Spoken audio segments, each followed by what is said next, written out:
All right, let's go ahead and talk about this Bitcoin price action because we are seeing some unexpected volatility during the weekend, and it is technically looking a little bit more bearish. We are seeing that rejection of our mid-channel trend within here. We were not able to hold the support that it looked like we would in yesterday's video. But is it the end of the world? Does this mean that we are going to enter the bear market?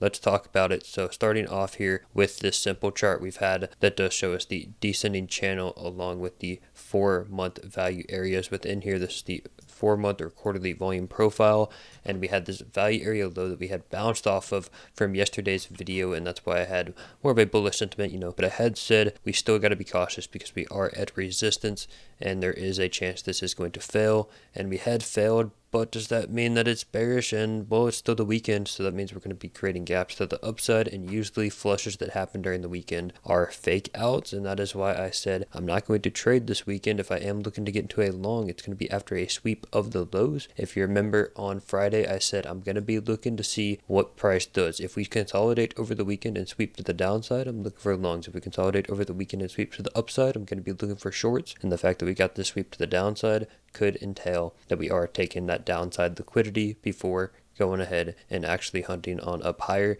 just taking out those late longers in the market. But we did certainly reject this trend very convincingly, right? Getting back under this 4-month value area low of support. Let's jump over here to the hourly time frame and look at what we're seeing on the charts, and this is where we get more bullish, right? We do see RSI is coming down and making a lower low. That means there's a lot of selling pressure, right? Making this lower low here on the relative strength index, but price is actually making a higher low within here. So this is a hidden bullish divergence, essentially showing that aggressive selling pressure is being absorbed by buyers, and that is why price is making a higher low within here. And this could definitely be signaling that we're not going to in fact break this low, and that we are going to hold within here and head on up. Does it mean that this is the low? Could we go lower? Definitely could go a little bit lower, right? We could sweep the liquidity behind this, something like that, maybe more of an exaggerated hidden bullish within there.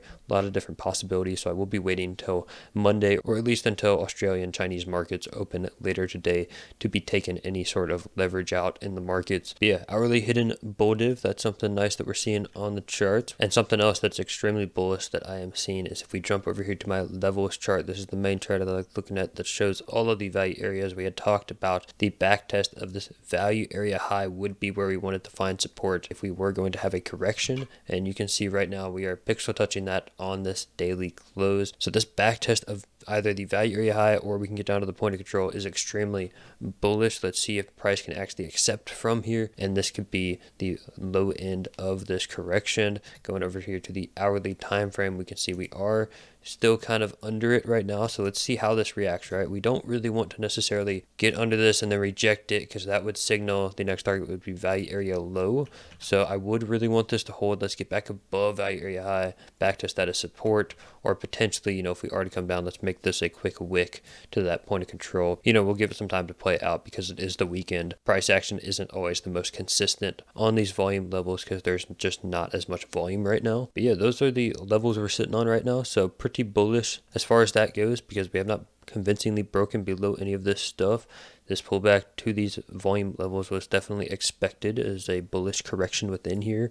We're also coming down to test some fib levels, right? On any move up, you're not just going to go straight up. You're going to come down and correct, tap some fibs. If we're really bullish, we're probably not going to get under the 382. So this is actually the most bullish maneuver you can have on price, is to only test the 382 and then continue on up. But we could even come all the way down to this golden pocket, right? We could come down to the 786. We could come all the way to the 886. We could even do a sweep of the sweep and still be bullish. But as far as what I want to see, I definitely want to see this hold, this box within here. If we were to lose it, I would be getting a little bit more cautious, because then you're going to be losing structure a little bit. It's going to show that the bulls are not quite as in control as the bears. So we definitely want to see if the bulls can hold this level, and if they can, when we come back up here, we want to make sure we're getting above this daily EMA, above this value area high of a larger range within here. Let's get back above this 64,500, which has been a macro point of control of this entire range within here. So if we can go ahead, get back above 64.5, that's where I'll be very confident. Until we do that, we still got to be a little bit cautious in the markets, right? This daily EMA has historically been a big support resistance level on our bull markets. So, historically, when we get under this thing, such as back in 2021, we can look at this, we get under this daily EMA and it does signal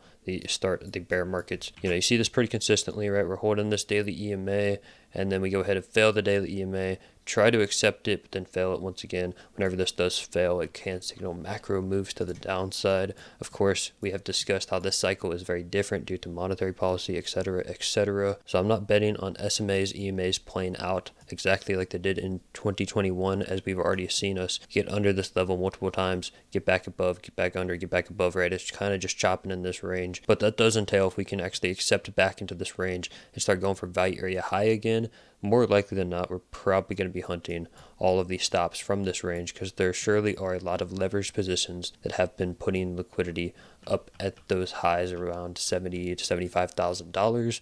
And of course, my base case, as I've been saying in all my videos, is that is our next target. Assuming we can hold this as support, assuming we can get back over the daily EMA, that's where we're looking to head next. And I'm still fairly convinced of that, outside of potentially worse employment data, recessionary indicators actually going more into the imminent side of things. Right now, we had a big scare a week ago, but I think it was a scare that was pretty exaggerated, right? I think that data is going to start correcting back to the mean very quickly, such as this unemployment data that we got. We saw this massive spike up to 4.3%. I think that's going to reset, at least momentarily, and we should see markets have a nice rally during this time as that data cools off and people stop worrying about recession so much. So assuming the data comes out as I expect, yes, that all-time highs is going to be our next target. If the data comes in worse than I expect, then potentially, yes, this could still be a bearish correction. We can't rule that out of the equation at all. Look at this so far, though. Going back over to the hourly time frame, you can see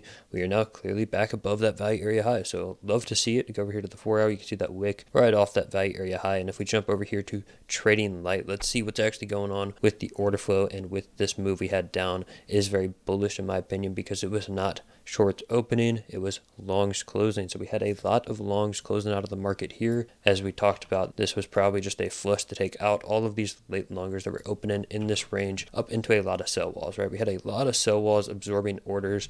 Normally these guys are not going to be on the wrong side of the market. We see within here a big buying wick getting absorbed by these big sellers in the order books, and a big failed auction here at the highs. This actually would have been a pretty valid short if you take swing high, swing low right within here. That was a clear run through the golden pocket and rejection with, big failed auction. So certainly would have shorted that, but as I've talked about, I don't trade the weekends, and that's because highs and lows on a macro time frame usually don't come in on the weekends, and this is another reason why I do think that we're probably going to sweep this, right? Even if we are bearish, a Bitcoin thing to do would be go ahead and sweep that before actually continuing down further, because this is just low volume stuff on the weekends. This is a big weekend range within here that was going to get swept to the upside or downside, and since we didn't really sweep it to the upside, that means that is more confluence for the bulls, right? We went ahead and swept the weekend range to the downside, indicating that potentially going into next week, we have the move up higher. But of course, we can't just rely on pattern recognition with something being swept on the weekend. We got to watch an order flow, see what that is doing. So far, so good though. And we are creating big imbalances to the top. So let's see if this is just a retrace into these inefficiencies and a rejection, or let's see if we can actually get through these single prints and get back within the range. This is what I want to see, and only time will tell how that does play out. Of course, we had talked about this might not be your low, so also just get ready for something like this as well. There's so many different possibilities when it does come to the chart. It's just about interpreting the data and the probabilities, because that is all it is. There is no way we can predict what the market is going to do. We can only interpret the math and the probabilities to get that risk to reward in your favor for taking trades. And then also we can interpret these levels on the higher term time frame.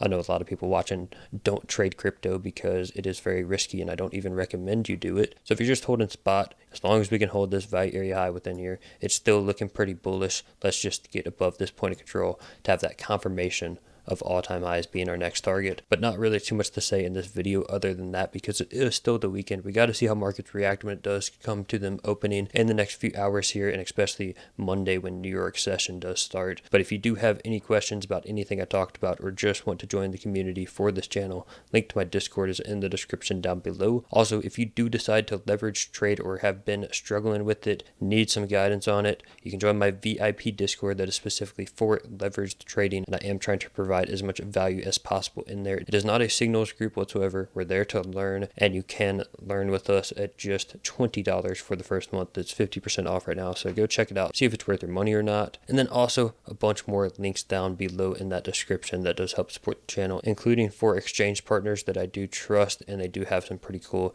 events going on specifically for my subscribers that do sign up using my referral link. So go ahead and check out those events down below. So go ahead and use those affiliate links for those exchanges if you want to. But with that being said, thank you all so much for watching, and I'll see you all in my next video.